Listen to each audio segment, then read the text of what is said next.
విశాఖలోని గతేడాది అక్టోబర్ నెలలో ఇంట్లో జరిగిన చోరీ కేసును ఎట్టకేలకు పోలీసులు ఛేదించారు. కేసులో దొంగిలించబడిన 20 తులాల బంగారం, వెండి వస్తువులను స్వాధీనం చేసుకున్నట్లు క్రైమ్ డీసీపీ వెంకటరత్నం తెలిపారు. ఆదివారం పీఎం పాలెం స్టేషన్ లో ఏర్పాటు చేసిన మీడియా సమావేశంలో ఆమె మాట్లాడుతూ కేసును అనేక కోణాల్లో దర్యాప్తు చేశామని, అయితే చోరీ విషయంపై అదే కాలనీకి చెందిన 3 వ్యక్తులను అదుపులోకి తీసుకున్నామని తెలిపారు. సందర్భంగా ఆమె మాట్లాడుతూ ప్రతి ఇంటికి సీసీ కెమెరా తప్పనిసరిగా ఉండాలని సూచించారు. ఇప్పటి వరకు దొంగతనాలు జరిగిన చోట తప్పకుండా సీసీ కెమెరాలు ఏర్పాటు చేయాలని సిపి ఆదేశించారు. సమావేశంలో ఏడీసీపీ మహేష్ తదితరులు పాల్గొన్నారు. ఆనంద్ 24 సంవత్సరాలు, కరుణ్ కుమార్ కి 19 సంవత్సరాలు, చరణ్ 17. ఆనంద్ 24, చరణ్ 17, కరుణ్ కుమార్ కి 19.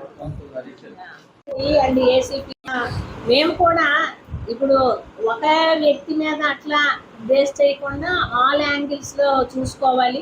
మనం అనుమానిస్తాము, కానీ కొన్ని సందర్భాల్లో మన యొక్క సస్పిషన్ అనేటటువంటిది డౌట్ఫుల్ గా ఉండే సందర్భాల్లో వేరే యాంగిల్లో చూసి కరెక్ట్ వ్యక్తి మీద పెట్టాలి.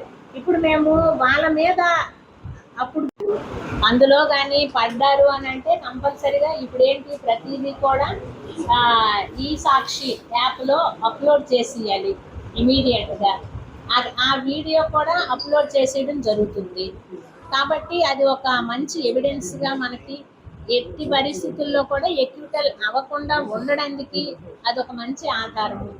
ప్రతి ఒక్కరూ సెల్ ఫోన్ యూజ్ చేస్తున్నాము.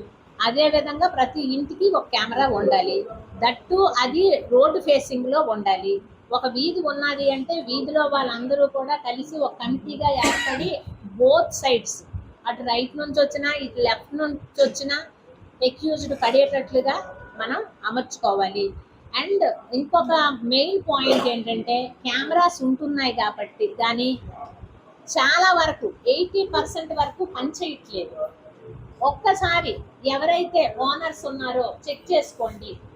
అక్కడ మనకి పనోరామలో జరిగినటువంటి బ్యాడ్ థింగ్ ఏంటంటే వాళ్ళ ఇంట్లో 10 కెమెరాలు ఉన్నాయి, ఒక్కటి పనిచేయట్లేదు. అది పరిస్థితి.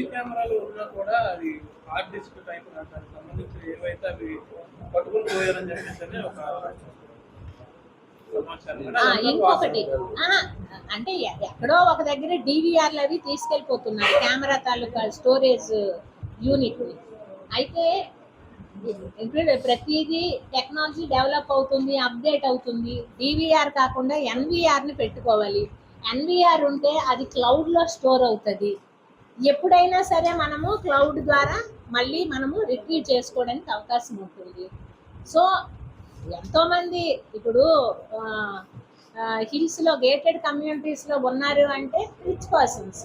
లేటెస్ట్ టెక్నాలజీ యూజ్ చేయండి, 2 మెగాపిక్స్ కెమెరాస్ని యూజ్ చేయండి, క్లారిటీ ఉండే పిక్స్ యూజ్ చేయండి, 1 మంత్ బ్యాకప్ ఉండేటటువంటి కెమెరాస్ని ఫిక్సప్ చేసుకోండి.